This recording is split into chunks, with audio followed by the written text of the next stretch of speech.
Ժողովուրդ ջան, հունիսի 7-ը լինելու է մեր բոլորի հաղթանակի օրը։ Ինչա պետք դրա համար անելու։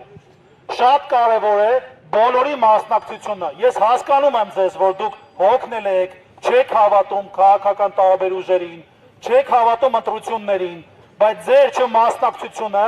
ձեր ընտրություններին չգնալը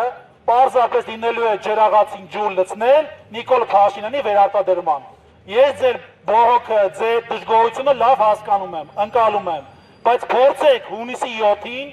ձեզ այդ ճակերտավոր նեղությունը տալ 10 րոպեա տևելու, մասնակցեք ընտրություններին, ձեր ոչը ասեք Նիկոլ Փաշինյանի կառավարությանը եւ այդպիսով կարձանագրվի այս խարանի եւ այս անպատիվ արտաքին քաղաքականության եւ ոչ միայն իրականության վերջը։ Մեզ համար շատ կարևոր է նաեւ այս ապօրինությունների դադարելու process-ը։ Հայաստանի Հանրապետությունը վերջի վերջո պետք է ունենա այնպիսի իրավական եւ դատական համակարգ, որը օրենքի տառին կհետևի, WhatsApp-ի նամակներով չի առաջնորդվի եւ չի կալանավորի մարդկանց, որոնք օրենքի տառին համապատասխան ապրած կյանք ունեն, ու էլ չասեմ մնացած ուղղությունների մասին։ Մեզ համար շատ կարևոր է նաեւ Հայաստանում համերաշխությունը։ Այն ատելությունը, որը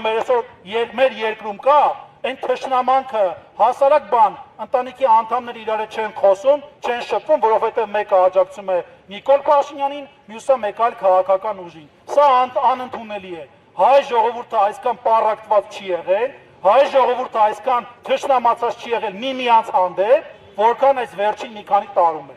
Նիկոլ Փաշինյանը գերազանցիկի պես այս ատելության գիծը տանում է եւ խորացնում է այն ջրբաժանը մեր ժողովրդի մեջ, որ եթե դուք մեր հետ չեք, ուրեմն դուք պետության դեմ եք։ Իրականում բայց Նիկոլ Փաշինյանն է պետության դեմ։ Ինքը իր վարած արտաքին քաղաքականությամբ, այդ թվում նաեւ ներքին քաղաքականությամբ բազմիցս ապացուցել է, որ ոչ հայի հետ կապ ունի, ոչ Հայաստանի հետ կապ ունի, ոչ էլ առավել եւս հայերենիքի հետ կապ ունի։ Իր հիմնական նպատակը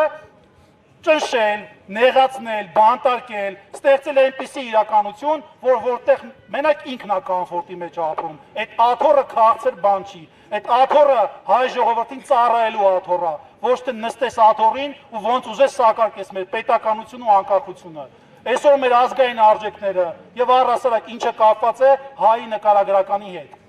Հետևաբար մեզ համար շատ կարեւոր է, որ ունենանք ուժեղ առաջնորդ,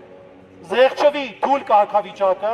ունենանք այնպիսի մարդ, որը որ կարող է ոտքի անել Հայաստանի Հանրապետությունը, եւ ես ձեզ հավաստիացնում եմ, որ այդ մարդը Սամվել Կարապետյանն է, ուժեղ Հայաստան կուսակցության նախագահ։ Հետևաբար պահանջում ենք ազատություն Սամվել Կարապետյանին, ազատություն Հայաստանին։ Ազատություն, ազատություն, ազատություն։